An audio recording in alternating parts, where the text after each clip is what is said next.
ही बढ़ जाओ।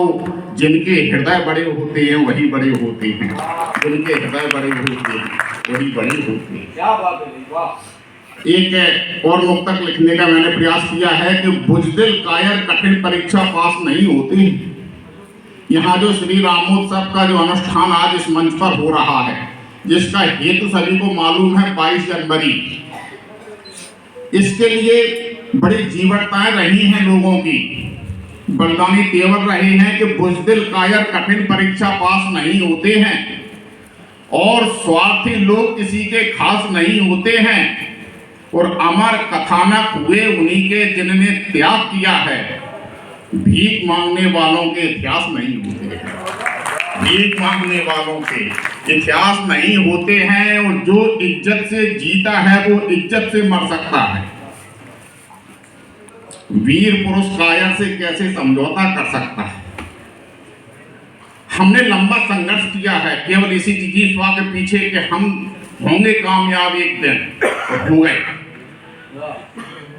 हमारे अंदर जो भूख थी कि जो इज्जत से जीता है वो इज्जत से मर सकता है, वीर पुरुष कायर से कैसे समझौता कर सकता है।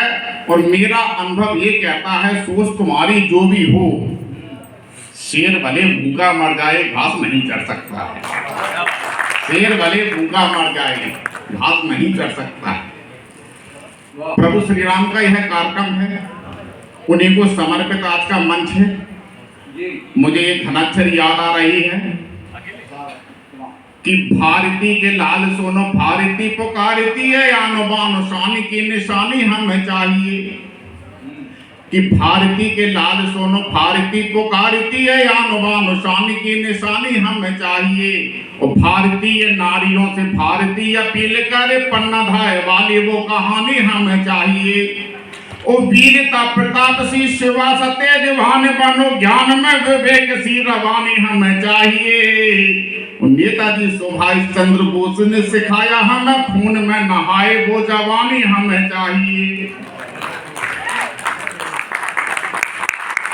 एक घनाक्षरी प्रभु श्री राम को समर्पित करता हूं कि आपकी, मुझे मालूम है कि केंद्र बिंदु जो है वहां तक तो पहुंचना ही है। मेरो मन अनंत कहां सुख पावे, जैसे उड़ जहाज को पंछी फिर जहाज पे आवे। कि आपकी या हेतु की कृपा का ये प्रभाव है कि पंगु के रोलंगो ओ अपंग दौड़ने लगे। कि आपकी या हेतु की कृपा का ये प्रभाव है कि पंगु के रोलंगो ओ अपंग दौड़ने लगे। और दृष्टिहीन को दिखाई देगा या त्रिलोक, और कर्णहीन ने सुना के मुंह को बोलने लगे। और डाकुओं का वेश त्याग वाम नाम को उचार, वाल्मीकि त्याग माल माल फेरने लगे। नले और नीले ने लिखा था राम जी का नाम, सिंधु में उतारे पथोरा भी तैरने लगी। नले और नीले ने लिखा था राम जी का नाम, सिंधु में उतारे पथोरा भी तैरने लगे। एक घनाक्षरी और अर्पित करता हूं, क्योंकि आज ही लिखी है तो निश्चित रूप से देख के पढ़ना पड़ेगा। हाँ, आज हमारा ये सौभाग्य, आज आदरणीय मीणा साहब के साथ में हमारी सभा की शुरुआत हुई और लगता है कि शाम हो गई लगभग।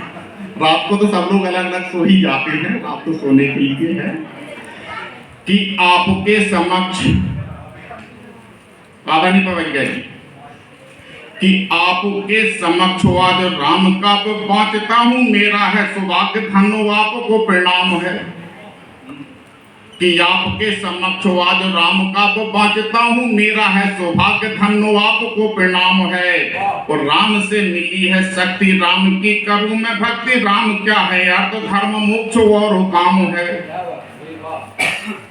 कि पाप पुण्य दोष गुण विश्व में समान व्याप्त, और राम में विलीन विश्व राम सुखधाम है। और राम की कृपा से दास तुलसी महान हुए, तुलसी की साधना का पुण्य फल राम है।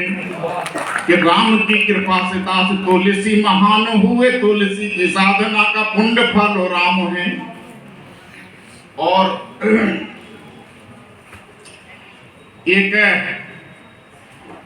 छोटी सी कविता जी वाह क्योंकि बात वही आ जाती है कि कर्मयोग का पाठ पढ़ाने वाली गीता बनी रहे। तो हम गीता, गायत्री, सीता, सावित्री इस पर केंद्रित रह करके अपने मिशन को सफलता की ओर ले गए और सफल हो गया है।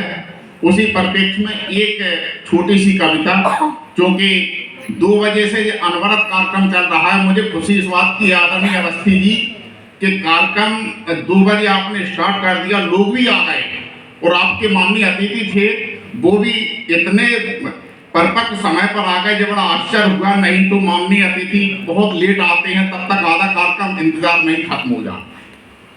एक कविता आदरणीय पाठक जी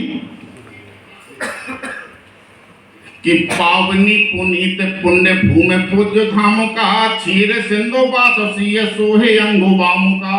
वाह कि पावनी पुनीत पुण्य भूमि पूज्य धाम का, क्षीर सिंधु बास सीय सोहे अंगुबाम का। एक बार ध्यान तो लगाओ श्री राम का, राम का नहीं है वो नहीं है किसी काम का।